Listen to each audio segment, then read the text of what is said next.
Focus today. I'm your host, Perry Atkinson. You know, often during the morning portion of the show, in the news segments, we often talk about the American farmer. That's part of my background. And what's happening to the American farmer. I am so honored to have with us today Brian Reisinger. He is the author of a book entitled Land Rich, Cash Poor. Talks about his family's hope on the untold story of the disappearing American farmer. He grew up on a family farm there in Wisconsin and lives to tell the hidden stories of rural America. He's a columnist, a consultant. He's worked with his father from the time he was a youngster, just before he could walk. Then later entering into the world of business, journalism, and public policy. He's been published in the USA Today, Newsweek, The Hill, and others, and has won several awards for his writings. He does have a website, brian-reisinger.com, and that's spelled REISINGER.com, and there's the picture of the landing page. Brian, good to see you. How are you, friend? Hey, good morning, Perry. I'm great. How about yourself? Great. Where are we Skyping you in from? Where are you? Well, I'm in Northern California right now. I split my time between Northern California to my wife's family and the family farm back in the hills of southern Wisconsin. All right. Good to see you. All right. Well, you're just down the road here a ways then.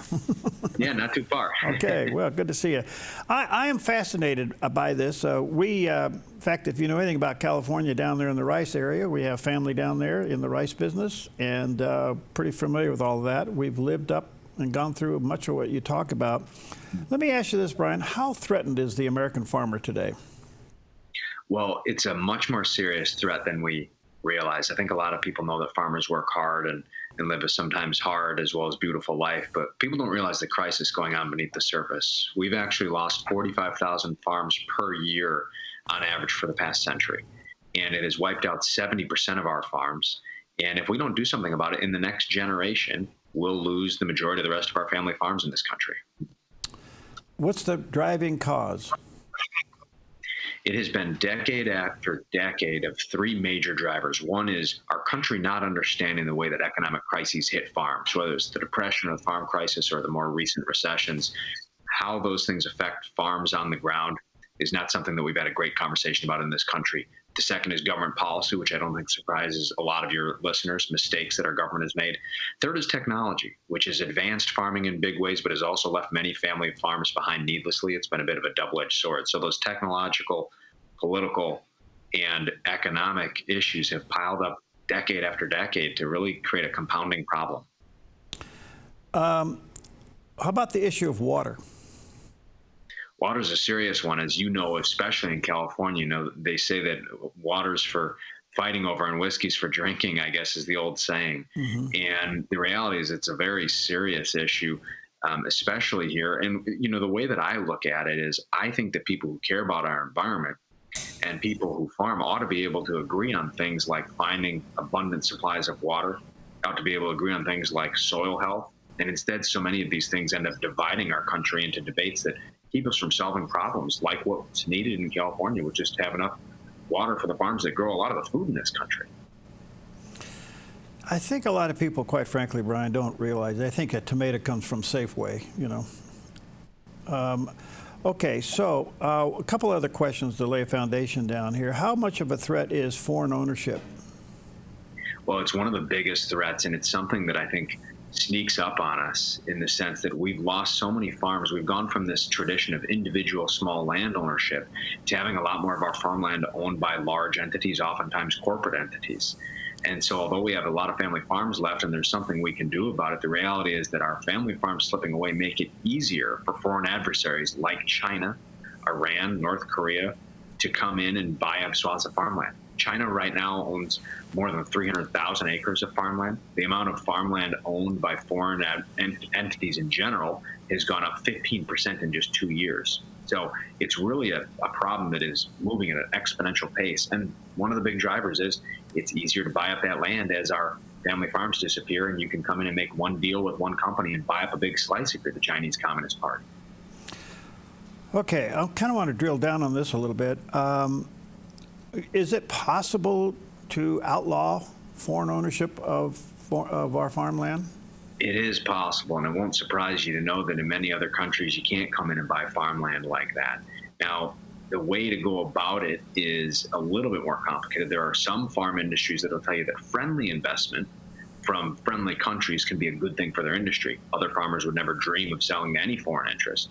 But the reality is that we can draw the line at foreign adversaries. There's been some bipartisan support, actually, surprisingly, for trying to do something about this. They've added some additional reviews to make sure that there are extra steps if you are a Chinese interest or a Iranian interest. But, you know, we need to go much further, and we need to draw the line at countries that we're just not comfortable having their hands on the land that provides our food supply. Now, here's the other thing. It's not a coincidence that the Chinese Communist Party is buying up farmland near military installations. So they're getting their arms around our food supply, and they're potentially compromising our national security in a direct military way as well. So how are they going about this, Brian? I mean, are they forming American companies? I mean, some way around this. They got to be getting around this where they have control, but they got to be working with some people who are complicit to the problem. Yeah, that's right. That's right. So they do it through a variety of different companies and interests on the kind of the Chinese or foreign adversary side of it. There's various companies and entities set up. The other thing that they're doing, though, is they're coming in and they're making deals with companies that, you know, have no other interest in the farmland other than the financial return. You know, if you want to sell farmland only for the financial return, you can come in and make a deal with a company that is only worried about that, and you can buy a big, you know, slice of acreage, hundreds or thousands of acres in one fell swoop. Try doing that with a farmer like my dad, walking up on the porch and trying to buy it 200, 300 acres at a time, trying to convince an American farmer that to sell their land to a foreign entity. It's not going to happen. That's why that tradition of small individual land ownership is one of the simplest and clearest solutions, in addition to congressional action to make sure that we've got a clear line on what countries we're going to allow to be part of our system as far as farmland ownership is concerned. So back to your earlier comment, and that is the farmer who doesn't have the resources to move up to the technology. It seems that that farmer becomes the most vulnerable because he's worn out and he doesn't have the cash to go to the next level. Is that the low-hanging fruit in this problem? You said it exactly right. You said it exactly right. When we came out of the 1980s farm crisis, where tens of thousands of farms were wiped out, as I'm sure you recall, the reality is that we, at that time in our country, had long since moved on from what's called scale-neutral technology. Scale-neutral technology is the kind of technology that's practical and affordable for farms of any size, medium and small farms as well as large farms. We really haven't focused on that all that much in this country. And so we've got tractor implements that go bigger and bigger, more and more field roads. We got, you know, systems for housing animals that go bigger and bigger and bigger, more animals. Some of those things were needed to advance modern agriculture, but it goes so far that it ends up leaving many of the small farms behind. You got farms that are perfectly hardworking. They're perfectly efficient. They're running as well as they can as a small business, but there isn't as much technological innovation that'll cater to that small business as far as being affordable. Now, my dad would call that penciling out. You know, how many years is it going to take for this new piece of technology to pay for itself? We need to be able to have scale-neutral technology that can be practical in that way for small farms as well. There's no reason these farms can't innovate and be perfectly modern while remaining small, close to land, close to the animals in the way that they desire to do. I don't think people understand the risk of farming, too, because one season you could be toast. Oh, you said it. You know, the biggest thing, like you said earlier, is that people don't realize where the food comes from. You know, tomato doesn't come from a truck or a grocery store. It comes from the ground. And even before we get into all these technological and economic issues that farmers are facing, they've got the threat of weather that can threaten or bless their crops. They've got, you know, farmland accidents, whether it's tractors or other heavy machinery that can endanger people. If you have a farmer laid up, that can cripple the entire operation. And then you get into all the economic risk. And so there are many risks. It really is a very difficult way of life. But again, as you know, it's a beautiful way of life, too. Waking up with the sun, living close to the land, working with animals. There's a reason it gets down into people's blood and their bones, and a reason so many families are working hard at it despite how difficult it is. Yeah, it's a lifestyle that few understand and appreciate. It's hard, but it's delightful. One other question before I take a break. Have the banks been helpful or hurtful in working through this cycle? You know, we've gotten to a place where we do have strong agriculture lenders who understand farming in local communities. But one of the biggest challenges that we have is that industries all across this country have been shifting toward being bigger and bigger and more integrated. So there's fewer options. And so I think your local farmer doesn't have maybe as many local community banks they can turn to that understand agricultural lending, things like that. And so while there are a lot of hardworking people in the financial industry who understand the way farming works, there's fewer and fewer of them as you have fewer and fewer small businesses and community banks in towns all across the country, and that does affect farmers. Well, the reason I ask that question because inflation being what it is, even a farmer can't use a line of credit. It doesn't, as your dad would say, doesn't pencil out. You're exactly right. The price of seed, fertilizer, energy, it's all going up, and the price of crops or products that the farmer's selling, might go up, might go down, but more often it's going down than going up. And even if what is going up, it doesn't keep pace with those increasing costs. Now, one of the biggest problems we have is how wrapped up in the government our agriculture industry is.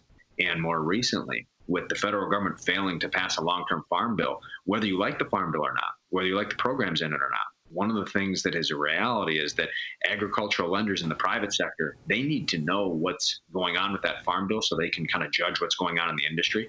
And so it can get really hard to get a loan through a private sector lender if there isn't a farm bill passed, because they kind of look at the industry and say, hey, I don't know what the shape of this industry is going to be. So that's one of many ways that our government is making things even more difficult on the family farmer, making it harder for them to get a basic line of credit to plant their crops for 1 year and make their money on the back end. One other quick question. Forgive me if I'm not asking this question right, but it's a little bit ironic that big ag could be the enemy to small ag. You said it exactly right. I mean, the reality is that we've got farms of all sizes and types that have been trying to find a way to make it. And so I always say, look, we love our small family farms, and it's important to find a way for them to have a path forward. The reality that we have to understand is that every industry in this country is getting big, big, big. And so the food industry is chasing the rest of American economy. The ag industry is chasing them. The farms that are getting bigger are chasing those big agribusiness companies and those big food companies. And so the reality is that they're all part of a system that is creating challenges for the small family farm. And, we know a lot of farmers that are on large and small farms who kind of lament the issue together. They say, geez, you can't, whether you're a big farmer or a small farmer, you're still kind of the little guy in this economic picture.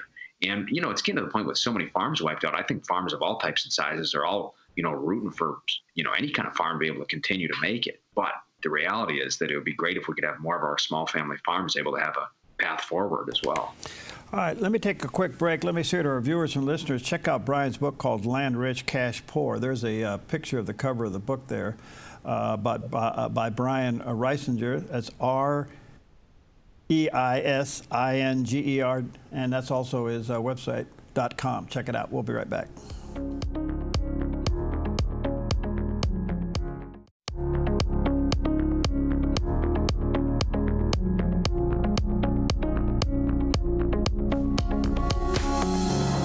Welcome back, and such an honor to have with us today Brian Reisinger. He's the author of a fascinating book called Land Rich, Cash Poor. There's a picture of the cover of the book dealing with the American farmer. Folks, this is a serious, serious issue. And somewhere along the line, I hope this is addressed in the new administration. Brian does have a website, Brian-Reisinger, Reisinger.com. And there's the picture of the landing page. Yes, rice is in his name. What did your family farm? What did you guys grow?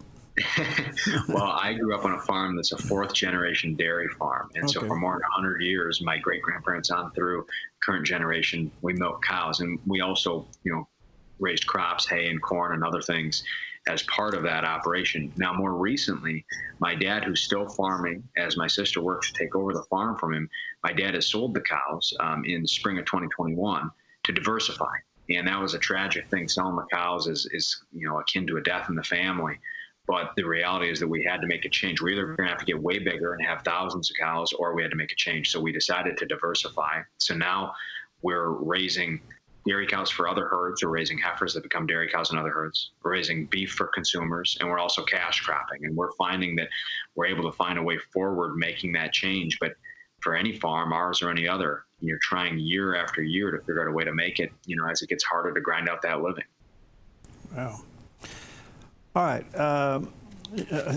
You and I are brothers here. I get it. I feel this. So one of the things that our family's past experience is in being in legislature was to figure out a way, and I don't know if this can be done, maybe the Trump administration may shine light on this, but we have to figure out a way to transfer the farm from one generation to the other. We have got to figure this out. We have got to eliminate the inheritance tax and the capital gains tax. Do you see any movement on that? You know, you hit on it exactly right, and you can tell that you've had experience with these issues because you know that's that key moment. And my hope is so. I mean, you know, tax relief is a huge priority that needs to be figured out. And the death tax, the inheritance tax, is a perfect example. You've got farmland and a farm operation that's been taxed in terms of property taxes. You got taxes in terms of income, and then it gets taxed again when the family is trying to pass it from one generation to the next. And these aren't rich people passing land down to heirs that, you know, have trust funds. These are families that have working businesses, working operations, and a lot of times the younger generation is in a position of working to buy the farm, pay off the farm from the older generation because it's retirement income from the older generation and it's a new business that the younger generation is buying into. Now, when you have a sudden, untimely, tragic death, just at that moment of complete ultimate stress for that family, you get hit with taxes that are enough oftentimes to wipe it out. And so that kind of transfer is really hard. The other kind of transfer is really hard is when there's an older farmer that doesn't necessarily have someone in the family looking to buy the farm from them over the long term. It's harder to get farmers to take a risk on someone outside their family to sell the farm to them gradually as you normally would. So we need to figure out ways to make that economical and get, you know, aging farmers connected with young kids and 4-H and FFA who are willing to apprentice and take over the farm for them if they don't have a son or daughter there to do it. How much consolidation is going on in the industry? It's a massive part of the issue. Now, the farms that are disappearing that we talked about for all those reasons, technological, political, and economic, farms are disappearing. Some of them are going bankrupt. Some of them are falling to development, but some of them are consolidating. And as we get into more recent years, that's a lot of what's happening. Now, in the 80s and back in the Great Depression, you had a lot of farm bankruptcies going on. And then there were also a lot of farm bankruptcies during the Great Recession and some of the other more recent recessions. But in between those economic crises, a lot of times what's happening is one farmer selling to another, whether it's a guy down the road or whether it's a much larger operation, because they simply cannot continue to deal with the financial losses that they're facing year after year. Wow. So are there lobbyists, so to speak, fronts or people like yourself, activists, that are trying to get some kind of a classification for the farmer in order to protect it from one generation to the other? You know, that's a really interesting question. I have talked with policymakers on both sides of the aisle that are trying to figure out if there's a way we can have, you know, tax breaks and other ways to get government out of the way to make it more economical to pass from one generation to the next. You know, are there ways that we can have a tax break for a farmer who's willing to take a risk on someone wanting to buy the farm from them over the long term, rather than turning around and selling it for development, which is a reality of what they often have to do if they can't make enough money on their farm day to day and there isn't someone there to take it over. They have to turn around and sell it and be able to retire somehow. And so there are policymakers looking at ways to have the tax code be able to help farmers who want to find a way to keep their farm persisting after their current generation can't do it. So that is a discussion going on now. A special classification and a broader discussion like that, I don't think is happening. I think it's important that we do have that discussion. I'm glad you raised it, because the reality is that we have so many of our policymakers that just don't understand what's going on the ground in a family farm, let alone how it affects our food supply. And to your point, if we don't figure this out for individual farms to be able to have more of them persist in the next generation, we're going to further endanger our food supply. It's already more expensive than it ought to be. It's already insecure, as we see with bird flu and COVID and other things. And it already is something that people are questioning the health of. The answer to all these things, the affordability, the health, the security of our food, is to keep our small family farms persisting. Well, see, that's why I was looking at the past of a classification, because overnight, the average family farm, small little operator, was forced to either do an LLC or an incorporation, And then all of a sudden thought, all right, that's probably a tool to get it from one generation to the other. But now you're a corporation and you're an LLC subject to all that tax and regulation. That's something they didn't want to sign up for. So if there isn't a classification, the only thing you're gaining out of it maybe is able to pass it from one generation to the other as a member of a corporation. Yeah, you're absolutely right. I mean, anybody who owns an LLC in this country, whether they're a small family farm or whether they're, you know, a concrete pouring business or a contractor on a construction site, whatever it is, they write a 40% check to the government, right? They're told by their accountant, hey, you got to write this check, set it aside in escrow, and send it into the government. 40%. You know, I mean, you want to talk about something that hampers not only small family farmers, but just kills small business all across this country. It's the idea that you start a business, whether it's a farm or anything else, and you're trying to make it through the sweat of your brow. Yeah, you should pay your fair share, but 40%, it's incredible. And it's devastating. It's crippling to so many. Let me slip onto another area before I run out of time, because you're fascinating and I want to get you back. By the way, check out Brian's book, Land Rich, Cash Poor. This is a fascinating read. I think you'll find it to be very resourceful. There's a picture of the cover on the screen. Brian, I'm trying to figure out whether I should ask this question, but I guess I should. And that is, how would you describe the mental health of the average farmer today? It's in a tough spot, and I'm glad you asked about it, because although it's hard to talk about, it's something that we have to acknowledge.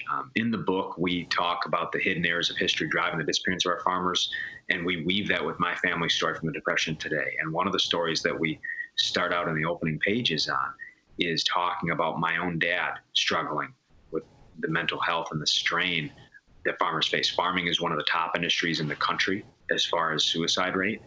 And the reason is the stress that we're talking about, and it compounds over generation to generation. Great-grandpa made it through World War I. Grandpa made it through the Depression. Mom and dad made it through the farm crisis. Why can't I make it? You know, that pressure really builds. And one of the things that I discovered in the course of writing the book, I was talking to my dad the day after we sold our dairy herd, and he was really down. I remember sitting there thinking, I wonder if he's thinking about hurting himself, because we'd had so many farms, including farmers right down the road, who had, you know, tragically taken their lives. And my dad shared with me in the course of writing the book that he had been thinking that. Now, thankfully, through prayer, and through talking with family, and through really thinking of the next generation, he was able to pull out of that. He thought about his grandkids, everything he has to teach him, and how the farm is more than just land, it's a family. And it was something that allowed him to come through it. But boy, if we hadn't had the opportunity to talk, if we didn't have the way to work through it, there are so many farmers who feel they have much darker ends. And it's a really difficult thing. And the reason we decided to share it is because you have to talk about it to get it out there, to really break through that stigma. You know, we think there's strength, not shame, in looking up and raising your hand if you're having trouble and you need to talk to someone. Wow. Thanks for sharing that. One other part of this talk I just want to get a feel for. It seems like to me, I mean, here you are working the land, sun up to sundown, 24/7, and yet the valuation of what you're doing is determined by somebody else. I mean, that's a bad day, right? That's absolutely right. You know, they say farmers are price takers, not price makers, right? And the reality is that whether you're growing corn or wheat or whatever the case may be, you got all your prices going up, your costs are going up, and the price that you receive for what you sell, you don't have any input over it. And it's being sold on the national commodity markets. Now, there are ways to change that. New entrepreneur opportunity in this country exists, with people caring more than ever about where their food comes from. And if we can capitalize on that, and if more and more people can really focus on trying to buy food that they can tell where it comes from, buy local, buy regional, buy from an American farmer, if we can focus on that and shift market demand in that direction, there's new opportunity. Farmers who have been locked into growing corn and hay because, you know, government subsidies and broken markets, leaving with very few other opportunities, can put a few acres into some artisan tomatoes or some specialty wheat. You know, farmers want to grow what people need. And so we can both help create new opportunity for our farmers, and we can meet that demand of people who care more than ever about where their food comes from. And I think there's a way forward if we can do that. Where does GMO come into the picture? Yeah, it's a great question. Science does some amazing things and some scary things. And I think that the reality is that some of the advances of science have made it more possible to be able to produce crops and feed the country. And some of them have gone too far for people. And a good example of that is, on a similar note, BGH, bovine growth hormone. When I was a kid, I remember working with my dad in the barn, and everybody was coming around putting signs up outside saying they're BGH free. And we were, and so were other local farmers. And, what it all adds up to is that people are becoming more and more concerned about what it is they're putting into their body. People are more concerned about their health. And, the more we can move toward it being economical for our farmers to grow, fresh, sustainable food, and the more we can move toward consumers having that available to them, the more we can solve a lot of these problems and be able to take advantage of the advances of science without having our food feel like it's grown in a lab, which is really where we're headed in so many different regards. One last question. I guess I have a million of them. There's always the one last one, then there'll be another one and another one, but I'll probably have to end with this one. I was a beekeeper, and I'm concerned about the bee quality and health and need and availability. What's your take? I couldn't agree with you more, actually. I can't say that we're beekeepers in a professional sense, but we do have a few hives on the farm. It's kind of a passion my dad has taken on later on in life. And, my take is that we have to address the challenges facing hives all across the country and find a way to appreciate the role they play. I mean, the reason we got into it is because it helps pollinate the crops. It's part of the ecosystem, and people don't realize, I mean, one, it's an incredible amount of work. The amount of work that goes into creating that jar of honey for people, if it's pure local honey and isn't cut with water, as you know. I mean, that's a really, really laborious thing. But again, it's something that people love. I mean, there's nothing more beautiful than being outside in the sunshine working with bees who are, helping the crops around you blossom. It's an amazing thing. But it's a crucial part of our agriculture industry, of our food industry, and of our ecosystem that I think is completely overlooked. No bees, no food. That's right. That's absolutely right. Pretty simple. Hey, can we get you back sometime? I'd love to. I appreciate the interest. Let me say to our viewers and listeners, check out his book. It's called Land Rich, Cash Poor, My Family's Hope and Untold Story of the Disappearing American Farmer. There's a picture at the cover of the book by Brian Reisinger.